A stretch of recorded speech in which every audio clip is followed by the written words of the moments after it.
Hello students, myself Ravi Kumar Singh. Welcome back to chemistry class. Solid state के पिछले lecture में हमने बात करा था मॉलिक्यूलर सॉलिड का। टॉपिक था हमारा क्रिस्टलाइन सॉलिड का क्लासिफिकेशन। क्रिस्टलाइन सॉलिड का क्लासिफिकेशन हमने किया था। इसमें आपको बताया था हम कि आयनिक सॉलिड होता है, मेटालिक होता है, उसके बाद से आपका फिर कोवलेंट नेटवर्क सॉलिड होता है, मॉलिक्यूलर सॉलिड होता है। फिर मॉलिक्यूलर सॉलिड में हमने बात करा था मॉलिक्यूलर सॉलिड में तीन part, polar molecular solid, non polar molecular solid और एक हाइड्रोजन बॉन्डेड सॉलिड। पिछले लेक्चर में हमने पोलर और नॉन पोलर पे बात करा था। हाइड्रोजन बॉन्डेड मॉलिक्यूलर सॉलिड पे हमने बात नहीं करा था। आज के लेक्चर में शुरू करेंगे हाइड्रोजन बॉन्डेड मॉलिक्यूलर सॉलिड से। जिन्होंने पिछला लेक्चर नहीं देखा है तो पहले पिछले लेक्चर को देखें, इस लेक्चर में जुड़े तब उन्हें बात समझ में आएगी। चलो आज का टॉपिक है हाइड्रोजन बॉन्डेड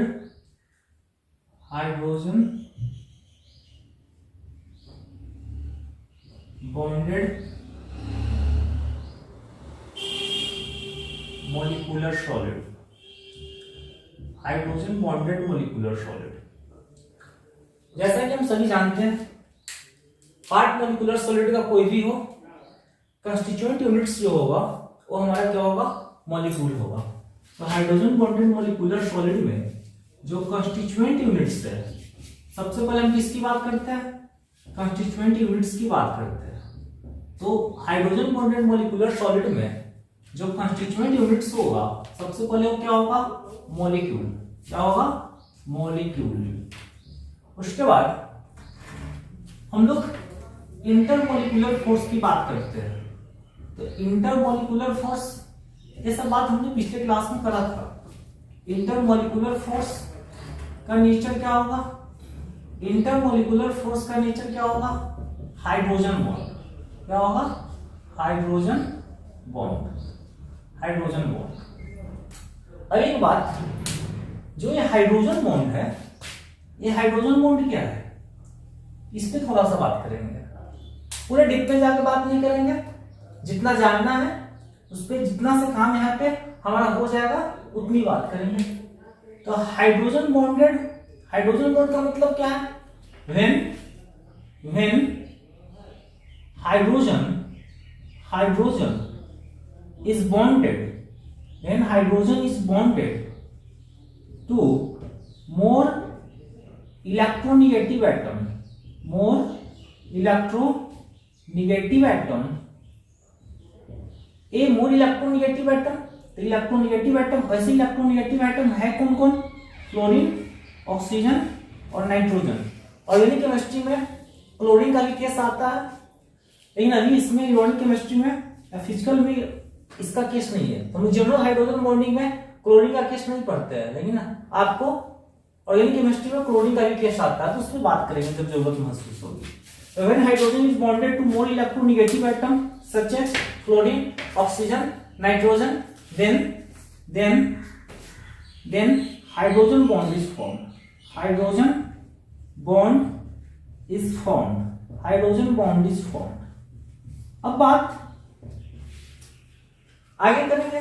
फॉर एग्जाम्पल, इस बात को एग्जाम्पल समझने की कोशिश करेंगे। तो एग्जाम्पल ये, जैसे मान ले हमारे पास H2O है, चाहे HF है, HF लेते हैं। एक क्या है, what is this, hydrogen fluoride. What is this, hydrogen fluoride. इस हाइड्रोजन फ्लोराइड में आप बॉन्ड बनाओगे, सबको पता है हाइड्रोजन और फ्लोरीन के बीच एक सिंगल बॉन्ड होता है। क्या होता है भाई, सिंगल बॉन्ड होता है। इस फ्लोरीन की इलेक्ट्रोनेगेटिविटी इन कंपैरिजन टू, ऐसे तो फ्लोरीन की इलेक्ट्रोनेगेटिविटी सबसे अधिक होती है, इन कंपैरिजन टू हाइड्रोजन इसकी इलेक्ट्रोनेगेटिविटी बहुत अधिक है। तो ये जो बॉन्डेड पेयर ऑफ इलेक्ट्रॉन है, इसको अपनी तरफ क्या करेगा, अट्रैक्ट करेगा। तो जब ये बॉन्डेड इलेक्ट्रॉन को अपनी तरफ अट्रैक्ट करेगा, तो इस फ्लोरीन के चारों ओर जो इलेक्ट्रॉन डेंसिटी है वो बढ़ जाएगी, और जब इलेक्ट्रॉन डेंसिटी बढ़ जाएगी तो इसके ऊपर पार्शियल नेगेटिव चार्ज का फॉर्मेशन होगा। इसके ऊपर पार्शियल नेगेटिव चार्ज का फॉर्मेशन होगा, और इस हाइड्रोजन से इलेक्ट्रॉन का पार्शियल डिस्प्लेसमेंट हुआ। तो जब हाइड्रोजन से इलेक्ट्रॉन का पार्शियल डिस्प्लेसमेंट होगा तो इस हाइड्रोजन के चारों ओर इलेक्ट्रॉन की डेंसिटी घट जाएगी, और जब यहाँ पे इलेक्ट्रॉन की डेंसिटी घट जाएगी तो इसके ऊपर फॉर्मेशन होगा del plus. This is what, dipole, polarity develop हो गया। अब मान लो कि कोई बीकर है, उसमें सिर्फ HF का एक मॉलिक्यूल तो नहीं है, HF का बहुत सारा मॉलिक्यूल होगा। तो मान लो इसको जो नेबर्स में जो दूसरा मॉलिक्यूल है HF का, उसके साथ भी यही कहानी होगी। इस हाइड्रोजन के ऊपर डेल प्लस, इसके ऊपर del minus, due to electronegativity difference between hydrogen and fluorine. अब यहाँ जो डेल माइनस है, यहाँ जो डेल प्लस है, तो इसके बीच में चूंकि ये माइनस है, ये प्लस है, तो अटैक करेगा। तो ये 3 डॉटेड लाइन से हम लोग दिखाते हैं।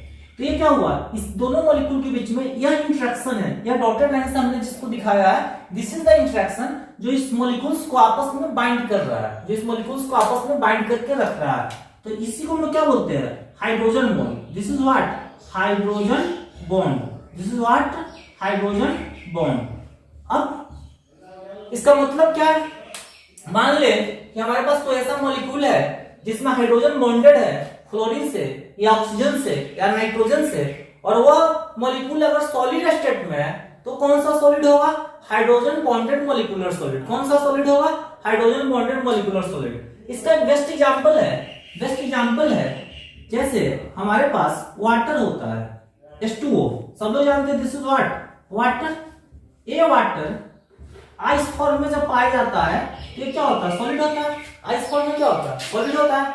अगर आप वाटर का स्ट्रक्चर बनाओगे तो ऐसा मिलेगा आपको कि hydrogen is single bonded to oxygen, और this oxygen is also single bonded to hydrogen.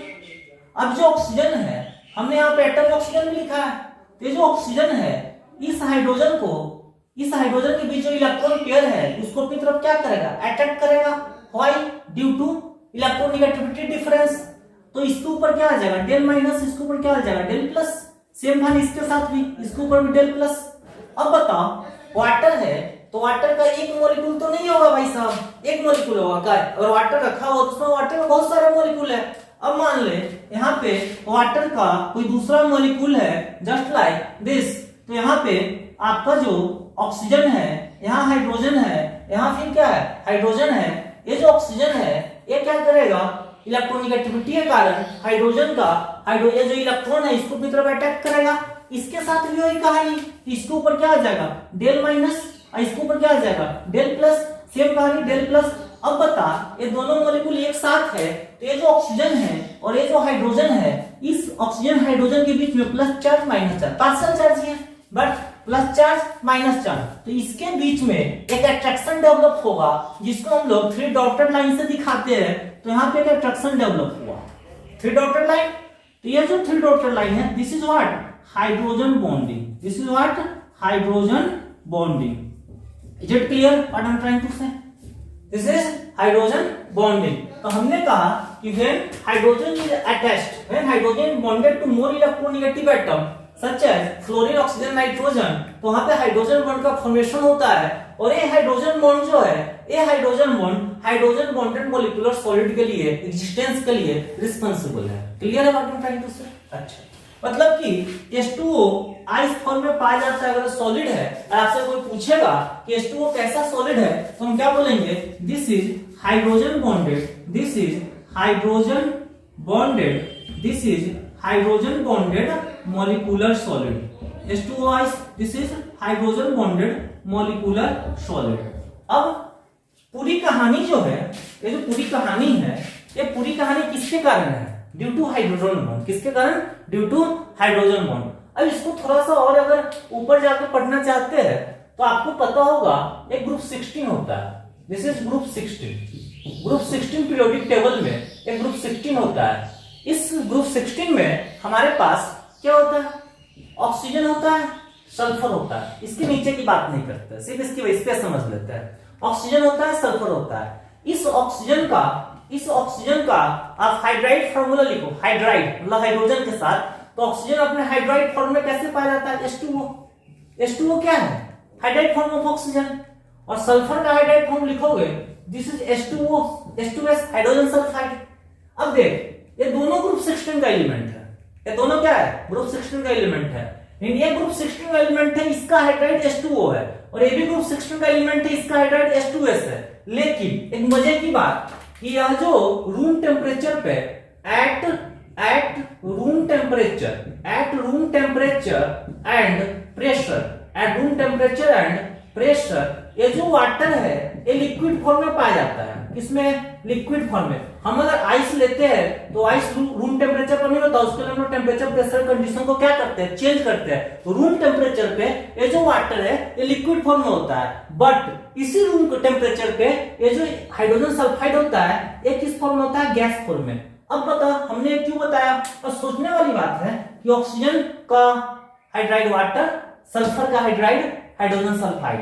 Room temperature पे ऑक्सीजन का हाइड्राइड लिक्विड फॉर्म में है, रूम टेम्परेचर पे सल्फर का हाइड्राइड गैसियस फॉर्म में है। ऐसा क्यों है? क्योंकि इसमें जो हाइड्रोजन है ये इलेक्ट्रोनेगेटिव एटम ऑक्सीजन का साथ है, तो यहाँ हाइड्रोजन बॉन्ड बन सकता है, यहाँ हाइड्रोजन बॉन्ड बनता है, इसलिए रूम टेम्परेचर में लिक्विड फॉर्म में है। क्योंकि यहाँ पे हाइड्रोजन बॉन्डिंग का इंटरेक्शन जो इंटरमोलिकुलर फोर्स है वो क्या है? स्ट्रॉन्ग है। इस जगह पे कोई हाइड्रोजन बॉन्डिंग का केस पॉसिबल नहीं है, इसलिए हम क्या बोलते हैं? रूम टेम्परेचर पे गैसियस फॉर्म में है। तो अगर हाइड्रोजन बॉन्डेड मॉलिक्यूलर सॉलिड आप पढ़ते हो तो हाइड्रोजन बॉन्डेड मॉलिक्यूलर सॉलिड का जो टोटल कंसेप्ट है वो किसके ऊपर डिपेंड करता है? हाइड्रोजन बॉन्ड के ऊपर। और हाइड्रोजन बॉन्ड के बारे में हम क्या पता है आपको कि कोई भी हाइड्रोजन एटम, अगर हाइड्रोजन एटम बॉन्डेड है मोर इलेक्ट्रोनेगेटिव एटम, सारे एटम में इलेक्ट्रोनेगेटिव की बात नहीं कर रहे, तीन ही की बात कर रहे हैं, फ्लोरीन, ऑक्सीजन या नाइट्रोजन। जैसे यहाँ पे हाइड्रोजन ऑक्सीजन से है, जैसे यहाँ पे हाइड्रोजन क्लोरीन से है। अमोनिया गैस ले लो, नाइट्रोजन क्यों छोड़ दें? अमोनिया गैस ले लो।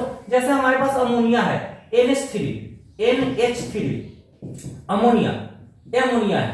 अब अमोनिया में ये नाइट्रोजन की इलेक्ट्रॉन की अधिक है, तो इसके ऊपर क्या आ जाएगा? इस इलेक्ट्रॉन खींचेगा डेल माइनस, और इसके ऊपर क्या आ जाएगा? Del plus del plus del plus. अब मान ले अमोनिया का दूसरा मॉलिक्यूल आया, यहां से अमोनिया के दूसरे मॉलिक्यूल को लेके आते हैं, तो यहाँ अमोनिया, नाइट्रोजन, फिर यहाँ पे ऑक्सीजन, फिर सॉरी हाइड्रोजन, फिर यहाँ पे क्या? हाइड्रोजन। अब इस हाइड्रोजन की तरफ हाइड्रोजन। अब बता, इस हाइड्रोजन के ऊपर फिर वही कहानी, डेल प्लस, इसके ऊपर भी डेल प्लस, इसके ऊपर भी डेल प्लस। तो इस हाइड्रोजन इस नाइट्रोजन के बीच डेल प्लस दे, यहाँ पे इंटरेक्शन डेवलप होगा। ये भी क्या है? Hydrogen bond. ये भी क्या है? Hydrogen bond. क्या है ये? क्या है भाई? Hydrogen bond. What is this? Hydrogen bond. Hydrogen bond. मैं बताना क्या चाह रहा हूं कि जो हाइड्रोजन मॉलिक्यूलर सॉलिड है वह सिर्फ और सिर्फ किसके कारण है? हाइड्रोजन बॉन्ड के कारण। और हाइड्रोजन बॉन्ड क्या होता है उसका कहानी मैं थोड़ा सा आपको समझाने की कोशिश कर रहा था। मतलब हाइड्रोजन बॉन्ड कब फॉर्मेशन होगा? जब hydrogen is attached to more electronegative atoms such as fluorine, oxygen as well as nitrogen. ठीक है, हमने फ्लोरीन का केस दिया HF, नाइट्रोजन का केस दिया अमोनिया NH3, और ऑक्सीजन का केस दिया H2O आइस। अगर मान ले कोई हमसे पूछा कि जो वाटर है वो आइस फॉर्म में है तो कौन सा सॉलिड है? तो आइस फॉर्म में, सॉलिड फॉर्म में होगा, तो क्या होगा? Hydrogen bonded molecular solid. Ammonia है, अगर मान ले ये सॉलिड फॉर्म में है तो किस कारण से? तो हाइड्रोजन बॉन्डेड मॉलिक्यूलर सॉलिड। अगर HF है, हाइड्रोजन फ्लोराइड है और सॉलिड फॉर्म में है तो किस कारण से? तो हाइड्रोजन बॉन्ड के कारण, इसलिए hydrogen bonded molecular solid. Clear है क्या बोल रहे हैं? आगे बात करेंगे। मतलब कि हाइड्रोजन बॉन्डेड मॉलिक्यूलर सॉलिड में constituent units molecule, intermolecular force का नेचर, हाइड्रोजन बॉन्ड बनता कैसा? हाइड्रोजन बॉन्ड कहानी क्या है? हमने इसको आपको समझाने की कोशिश किया। आप कितना पाए नहीं पाए आपके ऊपर डिपेंड करता है। अब सुन, मान ले कि यह हाइड्रोजन बॉन्डेड मॉलिक्यूलर सॉलिड जो है इसमें आप देख लीजिए इंटरेक्शन कैसा होता है। सब कुछ के बावजूद हमने इसमें तीन सॉलिड का बात करा। पोलर, पिछले क्लास में पोलर और नॉन पोलर का बात किया। तो पोलर में क्या था? पोलर में इंटरमॉलिक्यूलर फोर्स का नेचर कैसा था? Dipole dipole. कैसा था? Dipole dipole. नॉन पोलर में कैसा था? वैन डर वाल। डिस्पर्सन फोर्स, वैन डर वाल तो भी है। नॉन पोलर में कैसा था? Dispersion force. और हाइड्रोजन बॉन्डेड तो अभी पता ही, हाइड्रोजन बॉन्डेड में क्या है? हाइड्रोजन बॉन्डेड में क्या है? Hydrogen bond. इस तीनों में सबसे स्ट्रॉन्ग इंटरमॉलिक्यूलर फोर्स कौन है? हाइड्रोजन। उसके बाद डाइपोल डाइपोल, और सबसे कमजोर डिस्पर्सन। तो हमने जब नॉन पोलर पढ़ाया तो आपको बताया कि भाई साहब सॉफ्ट होता है। किस नेचर का होता है? सॉफ्ट नेचर का होता है। क्यों होता है? क्योंकि डिस्पर्सन फोर्स जो है वो कमजोर फोर्स है। पोलर में बताया ये भी सॉफ्ट है, क्यों? क्योंकि डाइपोल डाइपोल भी क्या है, इतना मजबूत तो नहीं है, इससे डिस्पर्सन से अधिक स्ट्रॉन्ग है, लेकिन इतना स्ट्रॉन्ग नहीं है कि हार्ड बना दे। तो अगर यह दोनों क्या है, सॉफ्ट सॉफ्ट है, तो इसके कंपैरिजन में अगर हाइड्रोजन बॉन्ड को बोलेंगे, हाइड्रोजन बॉन्डेड मॉलिक्यूलर सॉलिड को, तो क्या बोलेंगे कि भाई ये जो है क्या है, हार्ड नेचर का। क्या नेचर का? हार्ड नेचर का। नहीं, याद रखेंगे कंपैरिजन में बोल रहे हैं, पोलर नॉन पोलर के कंपैरिजन में जो हाइड्रोजन बॉन्डेड मॉलिक्यूलर सॉलिड है ये हार्ड नेचर का। किस नेचर का? हार्ड नेचर का। तो क्या लिखेंगे? Constituent bond molecule, intermolecular force का नेचर क्या हो गया? Hydrogen bond. और आपका कैरेक्टर की बात कर लो तो in comparison to polar and non polar hydrogen bonded molecular solid is harder in nature. Harder in nature, ये नेचर में क्या होता है, इसके अपेक्षा क्या है, अधिक हार्ड है। कंडक्टर इंसुलेटर की बात करेंगे तो परमानेंट चार्ज तो है भी नहीं है, ट्रांसफरेंस की बात यहां भी नहीं कर सकते हैं। जब परमानेंट चार्ज ही नहीं है तो ट्रांसफरेंस की क्या बात करेंगे? तो जब परमानेंट चार्ज नहीं है, ट्रांसफरेंस की बात नहीं कर सकते, चार्ज का फ्लो नहीं हो सकता है, तो ये भी क्या है, इंसुलेटर है। क्या है भाई? इंसुलेटर है। तो इतना बात ही तुमको याद करना है कि कंस्टिट्यूएंट यूनिट क्या है, इंटरमॉलिक्यूलर फोर्स का नेचर क्या है, इंसुलेटर है, कंडक्टर है, और उसके बाद से सॉफ्ट नेचर का है या हार्ड नेचर का है। क्लियर है आपको? हाँ, हाइड्रोजन बॉन्डेड में कुछ बात इस तीनों में जब बात करेंगे, इस तीनों कंपैरिजन में बात करेंगे, हम इस बात को बहुत बार बोला है, फिर बोल रहा हूं कि जो पोलर है, नॉन पोलर है, हाइड्रोजन बॉन्डेड है, इनके बीच कंपैरिजन होगा तो हाइड्रोजन बॉन्ड जो है, हाइड्रोजन बॉन्डेड मॉलिक्यूलर सॉलिड जो है, इसका एमपी सबसे अधिक, बीपी सबसे अधिक, हार्ड सबसे ज्यादा। बात समझ रहे हो? तो तीनों नेचर जो है इसका इन दोनों कंपैरिजन में क्या होगा, इसको मैं लिख देता हूं।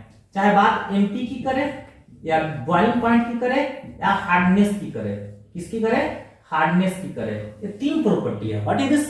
मेल्टिंग पॉइंट, बॉइलिंग पॉइंट या हार्डनेस। और इसकी बात करेंगे तो इसके लिए एक ऑर्डर मेंटेन रहेगा। इस बात को मैंने आपको समझाया है, मेंटेन रहेगा। सबसे ज्यादा इन तीनों में जब बात करेंगे तो सबसे अधिक किसका होगा? हाइड्रोजन बॉन्डेड मॉलिक्यूलर सॉलिड का। किसका?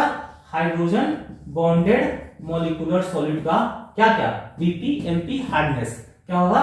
सबसे अधिक होगा। इससे कम किसका होगा? इससे कम किसका होगा? पोलर का। किसका होगा? पोलर का, पोलर मॉलिक्यूलर सॉलिड का।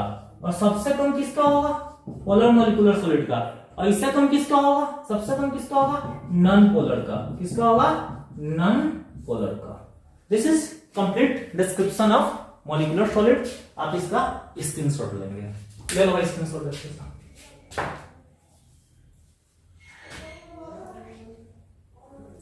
इरेज करें इसको, क्या करेंगे भाई? चलो भाई इरेज करते हैं इसको। तो हमने अभी तक ये पढ़ा कि क्रिस्टलाइन सॉलिड का क्लासिफिकेशन इंटर पार्टिकल फोर्स के नेचर पे करते हैं।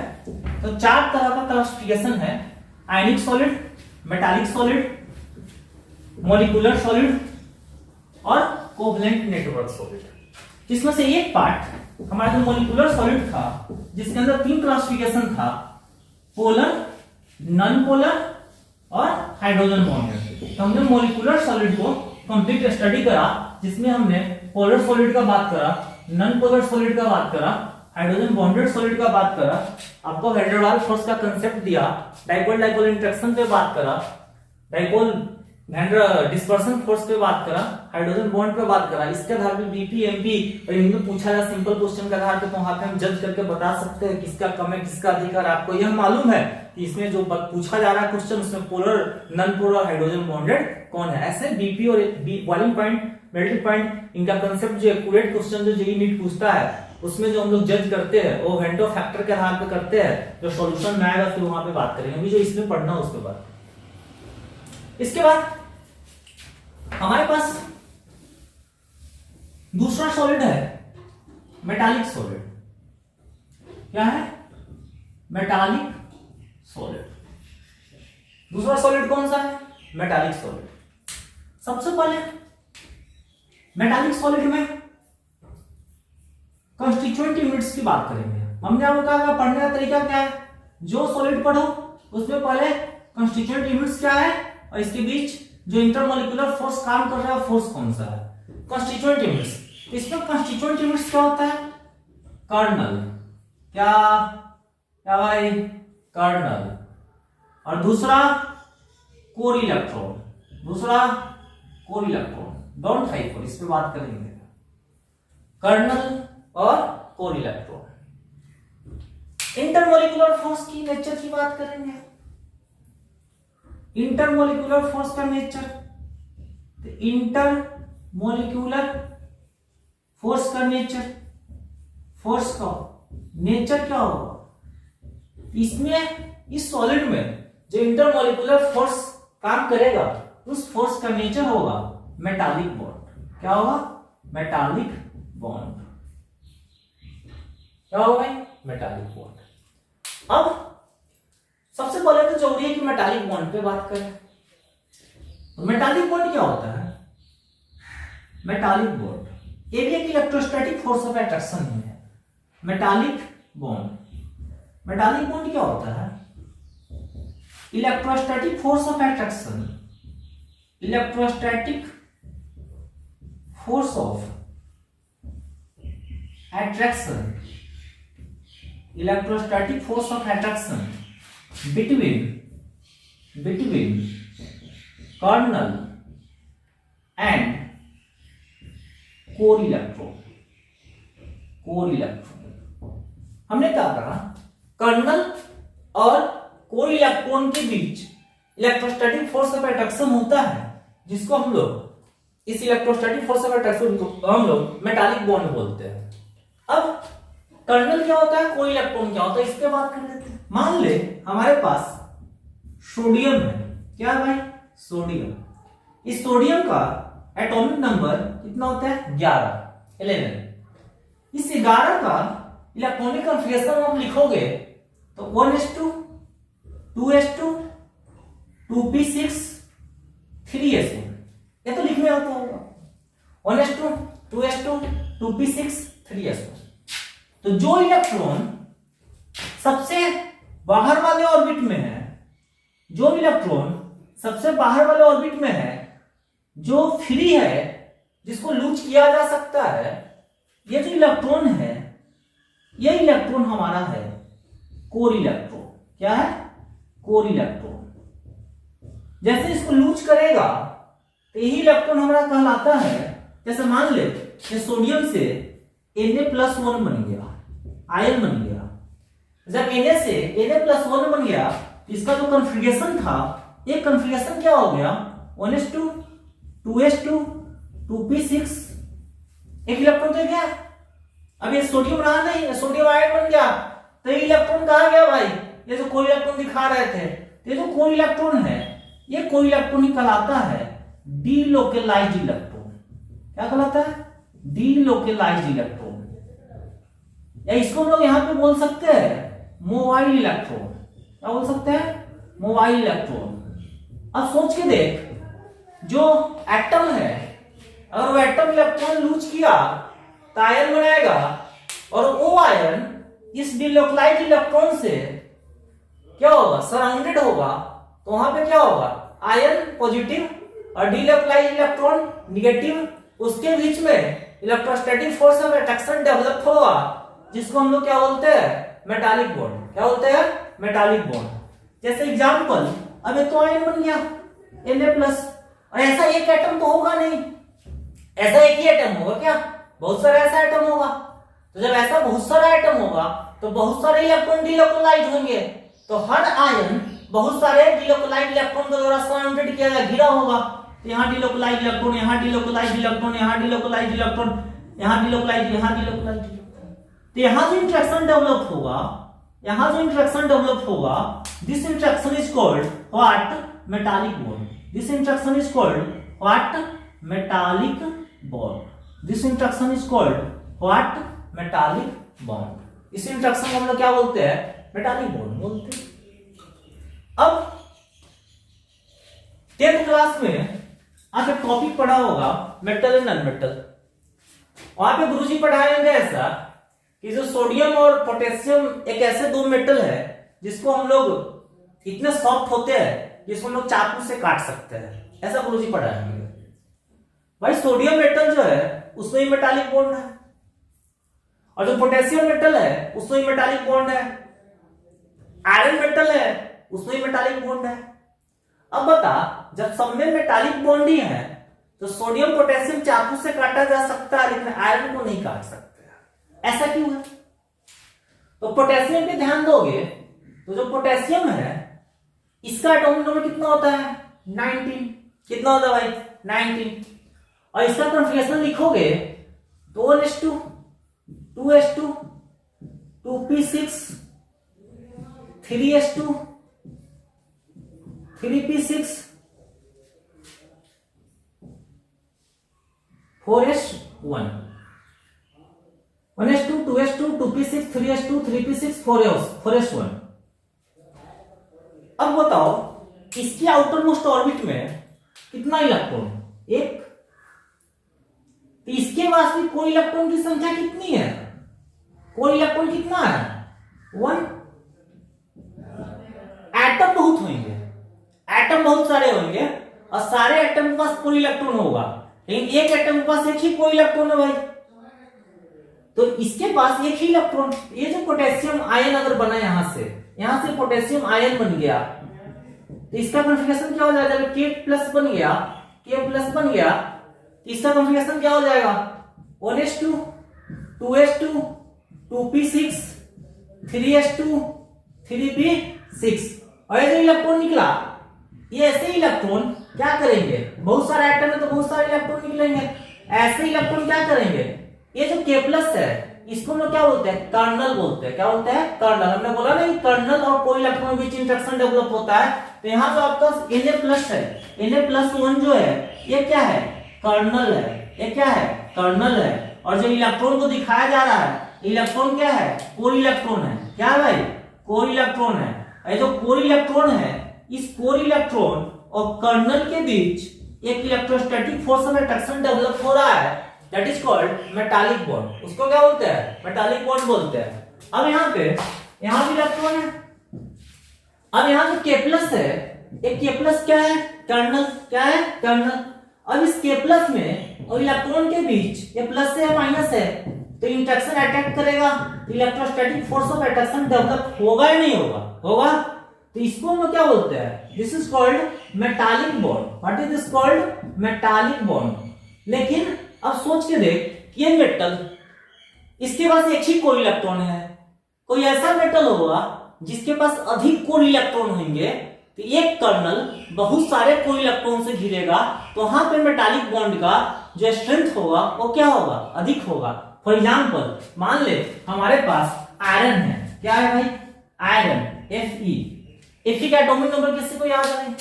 कितना होता है बताओ? Fe का एटॉमिक नंबर होता है 26। अब इसका कॉन्फिगरेशन लिखोगे तो 1s2 2s2 2p6 3s2 3p6 4s2 3d6। ये इसका कॉन्फिगरेशन होता है। 1s2 2s2 2p6 3s2 3p6 4s2 3d6। अब 4s2 3d6 ये तो डी ब्लॉक का एलिमेंट हो गया। ऐसा आप जानते होगे, 12th के स्टूडेंट इतना तो जानते होगे कि अगर डिफरेंशिएटिंग इलेक्ट्रॉन डी सबसेल में एंट्री कर रहा है तो ये डी ब्लॉक का एलिमेंट है। और डी ब्लॉक का एलिमेंट है मतलब डी ब्लॉक भी पार्टिसिपेट करता है इन बॉन्डिंग, उसकी भी टेंडेंसी इलेक्ट्रॉन लूज करने की। तो अगर यहाँ पे आपसे पूछा जाए कि कोई इलेक्ट्रॉन बताओ तो कोई इलेक्ट्रॉन कितना हो गया? 8। कितना कोई इलेक्ट्रॉन हो गया? 8। कोई इलेक्ट्रॉन कितना हो गया? 8 हो गया। अच्छा इस पास कोई इलेक्ट्रॉन 8 है तो एक एटम के पास 8 कोई इलेक्ट्रॉन है तो इसके पास जो कर्नल होगा Fe प्लस ये कितने बहुत सारे इलेक्ट्रॉन को द्वारा घेरे जाएंगे तो इनके केस में मेटालिक बॉन्ड बनेगा। इनका metallic bond in comparison to potassium और सोडियम ज्यादा स्ट्रांग होगा ना भाई, क्योंकि कोई इलेक्ट्रॉन नहीं है, कर्नल ज्यादा इलेक्ट्रॉन कोई इलेक्ट्रॉन से घिरेगा तो यहाँ पे जो मेटालिक बॉन्ड बनेगा ये metallic bond in comparison to sodium और पोटेशियम वहां पे जो मेटालिक बॉन्ड बन रहा था उससे बहुत ज्यादा स्ट्रांग है। क्यों? क्योंकि इसमें कोई इलेक्ट्रॉन की संख्या अधिक है। तो जिस मेटल के पास जितने कोई इलेक्ट्रॉन की संख्या अधिक होगी वो उतना स्ट्रॉन्ग मेटालिक बॉन्ड बनाएगा। क्या बनाएगा? उतना स्ट्रॉन्ग बनाएगा। इसलिए सोडियम और पोटेशियम को हम लोग इतना सॉफ्ट होता है उसके अंदर इंटरेक्शन तो मेटालिक बॉन्ड ही है, लेकिन चूंकि इतना कमजोर है कि उसको हम चाकू से भी काट सकते हैं। लेकिन आयरन जो है इसमें कोई इलेक्ट्रॉन इतना अधिक है, इसमें मेटालिक बॉन्ड इतना स्ट्रॉन्ग है कि इसको हम चाकू से नहीं काट सकते हैं। तो यहां से हम लोग एक कंसेप्ट लेके निकलेंगे आगे। क्या भाई? कि number of core electron number of core electron, core electron का नंबर जितना अधिक होगा वहां पे strongness, strength of metallic bond क्या होगा, उतना अधिक होगा। स्ट्रेंथ ऑफ मेटालिक बॉन्ड उतना अधिक होगा। इसी बात को क्लास 10th में हम लोग पढ़ते थे। हम लोग क्या पढ़ रहे हैं, मेटालिक सॉलिड। तो मेटालिक सॉलिड में आपको क्या बताया कि कंस्टिट्यूएंट यूनिट्स क्या होता है, कर्नल एंड को इलेक्ट्रॉन। अब एक कर्नल के बारे में तो जान गए, कर्नल क्या होता है। तो कर्नल क्या है, मेटालिक आयन। कर्नल क्या है, मेटालिक आयन। यही ना भाई, Na+ कर्नल मतलब क्या, मेटालिक आयन जो होगा वो कर्नल का काम करेगा। और जो कोर इलेक्ट्रॉन है वो क्या है, वैलेंस इलेक्ट्रॉन। क्या है, वैलेंस इलेक्ट्रॉन। क्या है, वैलेंस इलेक्ट्रॉन। और इस वैलेंस इलेक्ट्रॉन और मेटालिक आयन के बीच में जो इंटरेक्शन है, जो क्या है, इंटरेक्शन है, जो अट्रैक्शन है, जो अट्रैक्शन है, वही अट्रैक्शन क्या कहलाता है, मेटालिक बॉन्ड, जो इस सॉलिड में इंटरमोलिकुलर फोर्स का काम करता है। क्लियर क्या बोल रहा है। अब सुन, जब कोर इलेक्ट्रॉन है, आयन है, क्या है, कोर इलेक्ट्रॉन है, आयन है हमारे पास। जब कोई इलेक्ट्रॉन इमोबाइल इलेक्ट्रॉन है, क्या है, फ्री इलेक्ट्रॉन है, डिलोकलाइज्ड है। तो जब मोबाइल इलेक्ट्रॉन है, डिलोकलाइज्ड इलेक्ट्रॉन है, फ्री मूव करने के लिए, जब फ्री मूव करने के लिए तो इसके through conduction of electric current होगा। मानते हो नहीं मानते, होगा या नहीं होगा, होगा। क्यों, क्योंकि इसके पास मोबाइल इलेक्ट्रॉन है, इसलिए क्या होगा, कंडक्टर होगा, होगा कंडक्टर। इसको प्रॉपर्टी में लिखेंगे तो क्या लिखेंगे कि मेटालिक सॉलिड जो होता है वो क्या है, गुड कंडक्टर है। क्या है, गुड कंडक्टर। क्यों है गुड कंडक्टर, क्यों है गुड कंडक्टर, तो ड्यू टू प्रेजेंस ऑफ क्या, मोबाइल इलेक्ट्रॉन या core electron, due to presence of mobile electron. अब मेटालिक बॉन्ड क्या है भाई, मेटालिक बॉन्ड क्या है, इलेक्ट्रोस्टैटिक फोर्स ऑफ अट्रैक्शन है। किसके बीच में, वैलेंस इलेक्ट्रॉन और मेटालिक आयन के बीच में। तो इलेक्ट्रोस्टैटिक फोर्स ऑफ अट्रैक्शन तो क्या होता है, स्ट्रांग होता है। क्या होता है, स्ट्रांग होता है। तो ये क्या होगा, हार्ड होगा। जितना इंटरमोलिकुलर फोर्स स्ट्रांग होगा उसका प्रॉपर्टी हार्डनेस उतना अधिक होगा। तो ये क्या होगा, हार्ड होगा। क्या होगा, हार्ड होगा। लेकिन एक ध्यान देने योग्य बात, हार्ड होगा, और हार्ड होगा तो इतना हार्ड नहीं होगा कि आप उसको जब हिट करोगे, हैमर्ड करोगे तो ब्रिटल टूट जाए, नहीं, मैलिएबल होगा और डक्टाइल होगा। मतलब कि या तो सीट में चेंज हो जाएगा, नहीं तो आप उसको हिट करोगे तो क्या होगा, वायर बन जाएगा। तो क्या बोलते हैं, हार्ड होगा लेकिन क्या होगा, मैलिएबल और डक्टाइल होगा। मैलिएबल होगा और डक्टाइल होगा। तो गुड कंडक्टर होगा, हार्ड होगा। गुड कंडक्टर क्यों हुआ, कोर इलेक्ट्रॉन की वजह से। हार्ड क्यों हुआ, क्योंकि मेटालिक बॉन्ड में क्या है, इलेक्ट्रोस्टैटिक फोर्स ऑफ अट्रैक्शन है, इसलिए क्या हुआ, हार्ड हुआ। हार्ड हुआ उसके साथ क्या है, मैलिएबल है और क्या है, डक्टाइल है। उसके बाद गुड कंडक्टर हो गया, हार्ड हो गया, मैलिएबल हो गया, डक्टाइल हो गया। तो मेटालिक सॉलिड में हम लोग इतनी बात याद करके रखेंगे। मेल्टिंग पॉइंट, बॉइलिंग पॉइंट की बात करोगे तो मेल्टिंग पॉइंट, बॉइलिंग पॉइंट में क्या है, जब इलेक्ट्रोस्टैटिक फोर्स ऑफ अट्रैक्शन जो है, इलेक्ट्रोस्टैटिक फोर्स ऑफ अट्रैक्शन क्या है, स्ट्रॉन्ग अट्रैक्शन है। तो स्ट्रॉन्ग अट्रैक्शन है तो इसका मेल्टिंग पॉइंट, बॉइलिंग पॉइंट क्या होगा भाई, स्ट्रॉन्ग अट्रैक्शन है तो उसको तोड़ने के लिए अधिक एनर्जी प्रोवाइड करना पड़ेगा। तो इसका भी मेल्टिंग पॉइंट और बॉइलिंग पॉइंट क्या होगा, मेल्टिंग पॉइंट, बॉइलिंग पॉइंट क्या होगा, हाई होगा ना भाई। चलो क्लियर है। जैसे आपका क्या, मेटालिक सॉलिड, ये क्या आपका मेटालिक सॉलिड है। आप इसका स्क्रीनशॉट लोगे जल्दी से।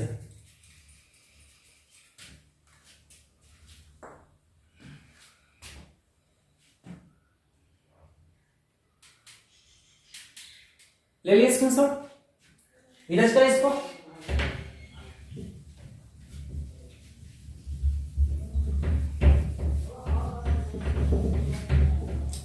अब इसके बाद है हमारा आयोनिक सॉलिड। क्या है, ionic solid. Ionic solid, ionic solid, ionic bond आप लोग जानते होंगे, क्या जानते होंगे, आयोनिक बॉन्ड। आयोनिक बॉन्ड, इसका हमारा टॉपिक क्या है, ionic solid. What is ionic solid, ionic solid topic. Ionic solid में सबसे पहले फिर वही बात, कॉन्स्टिट्यूएंट यूनिट्स क्या होगा, मेटालिक सॉलिड का एग्जांपल पूछेंगे तो आयरन कॉपर जितने मेटल्स वो सब क्या है मेटालिक सॉलिड है, जनरल बात है। Constituent units ions one is cation and anion. Cation कौन बनाता है भाई मेटल, कैटायन कौन बनाता है मेटल, एनायन कौन बनाता है नॉन मेटल, कौन बनाता है नॉन मेटल। मतलब कि एक मेटल ऐसा सॉलिड जिसके अंदर एक पार्ट मेटालिक है दूसरा पार्ट नॉन मेटालिक है, दैट इज आयनिक सॉलिड, उससे ऊपर बात करते हैं।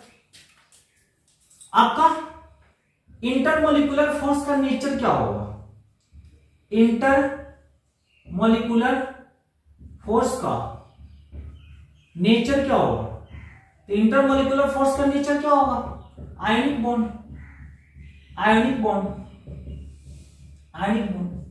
और आयनिक बॉन्ड क्या होता है, आयनिक बॉन्ड क्या होता है electrostatic force of attraction, electrostatic force of attraction between cation and anion,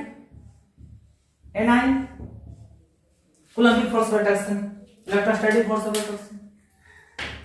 जैसे सोडियम मेटल है भाई मेरे, इलेक्ट्रॉन लूज करेगा Na+ बनाया, क्लोरीन नॉन मेटल है इलेक्ट्रॉन गेन किया Cl- बनाया, ये बन गया NaCl। ये जो NaCl है आयनिक बॉन्ड से बना हुआ, किससे बना हुआ आयनिक बॉन्ड से। NaCl क्या होगा आयनिक सॉलिड, क्या होगा आयनिक सॉलिड। आयनिक बॉन्ड सबको आता है, तो ही पढ़ना था। कैटायन और एनायन के बीच बनता है, कैटायन को मेटल नॉन मेटल, तो हम बोलते हैं मेटल नॉन मेटल के बीच बनता है। इलेक्ट्रोस्टैटिक फोर्स ऑफ अट्रैक्शन सबसे स्ट्रॉन्गेस्ट बॉन्ड है, जितने बॉन्ड बनते हैं उस बॉन्ड में सबसे स्ट्रॉन्गेस्ट बॉन्ड कौन है आयनिक बॉन्ड। क्यों, क्योंकि यह complete electrostatic force of attraction है दो आयंस के बीच में, दो आयंस के बीच में। अब NaCl क्या हो गया आयनिक सॉलिड, क्या हो गया आयोनिक सॉलिड, तो लिख दीजिए। अब जो आयोनिक बॉन्ड है, जो आपका आयोनिक बॉन्ड है, आयोनिक बॉन्ड है, ये आयोनिक बॉन्ड क्या है इलेक्ट्रोस्टैटिक फोर्स ऑफ अट्रैक्शन है। क्या है electrostatic force of attraction. Ionic bond क्या है इलेक्ट्रोस्टैटिक फोर्स ऑफ अट्रैक्शन है।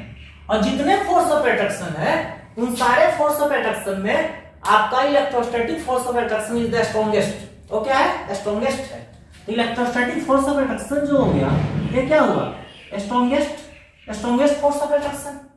अब इस स्ट्रॉन्गेस्ट फोर्स ऑफ अट्रैक्शन को मतलब क्या बाइंड बहुत स्ट्रॉन्ग से किया हुआ, तो इसके आधार पे हम बोल सकते हैं कि जब इसके अंदर जो फोर्स काम कर रहा है, जो बाइंड करके इंटरमोलिकुलर फोर्स का मतलब क्या होता है जो मॉलिक्यूल्स को बाइंड करके रखा है, इसमें बाइंड करके कौन रखा है इलेक्ट्रोस्टैटिक, बांध के कौन रखा है इलेक्ट्रोस्टैटिक फोर्स ऑफ अट्रैक्शन। और इलेक्ट्रोस्टैटिक फोर्स ऑफ अट्रैक्शन क्या है सबसे स्ट्रॉन्गेस्ट है। तो अगर इसको इसके एमपी की बात करेंगे बीपी की बात करेंगे तो इसके अंदर जो फोर्स ऑफ अट्रैक्शन उसको तोड़ने के लिए सबसे अधिक ऊर्जा देना पड़ेगा ना भाई, सबसे अधिक ऊर्जा देना पड़ेगा इसको तोड़ने के लिए। इसको तोड़ने के लिए जो सबसे अधिक एनर्जी देना पड़ेगा मतलब इसका एमपी और बीपी क्या होगा हाई होगा। तो लिख सकते हैं क्या कि आयोनिक सॉलिड का जो मेल्टिंग पॉइंट है और बॉइलिंग पॉइंट है ये क्या है हाई है। मेल्टिंग पॉइंट और बॉइलिंग पॉइंट जो है ये हाई है। दूसरी बात ये जो आयोनिक सॉलिड है इसमें आपका इलेक्ट्रोस्टैटिक फोर्स ऑफ अट्रैक्शन है बहुत ही स्ट्रांग है। तो किस नेचर का होगा हार्ड नेचर का, और इतना हार्ड होगा कि इसको जो ब्रेकडाउन हैमर्ड करेंगे तो मेलिएबल नहीं होगा, डक्टाइल नहीं होगा, ब्रिटल होगा, टूट जाएगा। क्या होगा टूट जाएगा। क्या ना मेलिएबल होगा नहीं डक्टाइल होगा, क्या हो जाएगा टूट जाएगा। कंडक्टेंस की बात करेंगे तो मान ले कि हमारे पास एक आयोनिक सॉलिड है NaCl। क्या है NaCl, ये सॉलिड स्टेट में है। किसमें सॉलिड स्टेट में, किस लाइन फॉर्म में सॉलिड स्टेट में है। तो अभी तो NaCl में तो आयंस नहीं है, NaCl में आयंस है क्या ये जब सोडियम से बना होगा पहले क्या Na+1, क्या बना होगा Na+1 और Cl एक इलेक्ट्रॉन ये लूज किया होगा, इस एक इलेक्ट्रॉन को Cl लेके बना होगा Cl-1, ये अपने आयनिक फॉर्म में, आयन फॉर्म में, यहाँ पे गैसियस स्टेट में है, किसमें, गैसियस स्टेट में। लेकिन जब ये दोनों अटैक करते हैं तब भी आते हैं क्या, NaCl, ये सॉलिड फॉर्म है। तो सॉलिड फॉर्म में आयंस फ्री नहीं है, सॉलिड फॉर्म में आयंस फ्री नहीं है। तो जब सॉलिड फॉर्म में आयंस फ्री नहीं है, इसलिए सॉलिड फॉर्म में ये गुड कंडक्टर ऑफ इलेक्ट्रिसिटी नहीं हो सकता। क्यों, क्योंकि सॉलिड फॉर्म में आयंस फ्री मूव करने के लिए नहीं है। तो सॉलिड स्टेट में जब NaCl सॉलिड स्टेट में है, तो इस सॉलिड स्टेट में आयंस क्या है, ions not free to move, ions जो है वो मूव करने के लिए फ्री नहीं है। देयरफॉर ये क्या है, बैड कंडक्टर ऑफ इलेक्ट्रिसिटी। कब, सॉलिड स्टेट में, bad conductor of electricity in solid state, bad conductor of electricity in solid state. Solid state में क्या होगा, बैड कंडक्टर ऑफ इलेक्ट्रिसिटी होगा। लेकिन जैसे ही इस NaCl को आप ब्रेक डाउन करोगे, इस NaCl को जब मोल्टेन स्टेट में, इसमें मोल्टेन स्टेट में, तो मोल्टेन स्टेट का मतलब क्या है कि यह ब्रेक डाउन डिकम्पोज होकर आयन अलग अलग हो जाए, यह form, this is molten form, this is what, molten form. तो मोल्टेन फॉर्म में आयंस क्या होते हैं, फ्री होते हैं मूव करने के लिए। तो मोल्टेन स्टेट में आयंस क्या होते हैं, ions free to move, ions free to move. Therefore, ionic solid conducts electricity in their molten state या liquid state। तो हमने आपको आयनिक सॉलिड के बारे में क्या बताया, आयंस होते हैं constituent units, cations and ions. Intermolecular force का नेचर क्या होगा, आयनिक बॉन्ड होगा। आयनिक बॉन्ड क्या है, इलेक्ट्रोस्टैटिक फोर्स ऑफ अट्रैक्शन है कैटायन एंड आयन के बीच में। कैटायन कौन बनाता है, मेटल, एनायन कौन बनाता है, नॉन मेटल। ये जो कैटायन इसके बीच में एक स्ट्रॉन्ग इंटरेक्शन होता है, कूलम्बिक फोर्स ऑफ अट्रैक्शन, इसको हम लोग क्या बोलते हैं, आयनिक बॉन्ड बोलते हैं। आयनिक बॉन्ड क्या है, electrostatic force of attraction strongest है। इस स्ट्रॉन्गेस्ट फोर्स ऑफ अट्रैक्शन को तोड़ने के लिए अधिक एनर्जी देना पड़े, इसके साथ एमपी और बीपी क्या होगा, इसका हाई हो गया। आयनिक बॉन्ड क्या है, हार्ड नेचर का है, इतना हार्ड है कि उसको जब हिट हैमर्ड करोगे तो ब्रिटल हो जाएगा, मेलेबल और डक्टाइल नहीं है, डिफरेंट है। मेटालिक सॉलिड भी हार्ड है बट वो मेलेबल और डक्टाइल है, ये भी हार्ड है लेकिन ये मेलेबल और डक्टाइल नहीं है, ब्रिटल नेचर का। फिर सॉलिड स्टेट की बात की है, जो आयनिक सॉलिड है अगर अपने सॉलिड स्टेट में है तो वहां आयंस फ्री नहीं है मूव करने के लिए, इसलिए वहां पे क्या है, वो आयनिक सॉलिड स्टेट में क्या है, bad conductor of heat and electricity. But in the molten state में क्या है, फ्री है, मूव करने के लिए आयंस फ्री है, इसलिए अपने मोल्टेन स्टेट में क्या है, good conductor of electricity. Clear है सबको, एनी डाउट? अब इसका स्क्रीनशॉट ले लो अच्छे से, ले लिया स्क्रीनशॉट। तो आज के लेक्चर में हमने बात करा हाइड्रोजन बॉन्ड मॉलिक्यूलर सॉलिड का, आयनिक सॉलिड को पढ़ाया गया, मेटालिक सॉलिड को पढ़ाया गया। इसमें आपका एक सॉलिड बच गया कोवलेंट नेटवर्क सॉलिड। इस चर्चा हम लोग नेक्स्ट लेक्चर में करेंगे और उसको इसलिए छोड़ रहे हैं और इसको पढ़ाते हो तो लेक्चर लंबा हो जाएगा, दूसरे स्ट्रक्चर बना के पढ़ाना, उसमें डायमंड ग्रेफाइट सिलिका कार्बाइड इसका स्ट्रक्चर की बात करेंगे और लेक्चर लंबा हो जाएगा। लेक्चर को लंबा नहीं करता है, इसको यहीं पे रहने देता है।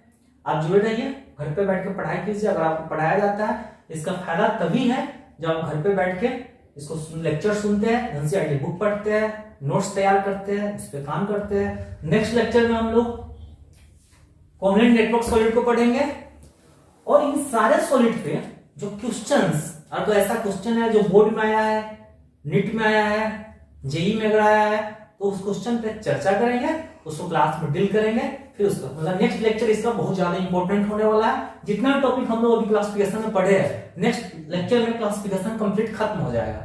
तो खत्म करके और पूरे क्लासिफिकेशन पे जितना क्वेश्चंस बन सकता है उन सारे क्वेश्चंस पे बात करेंगे। Thank you.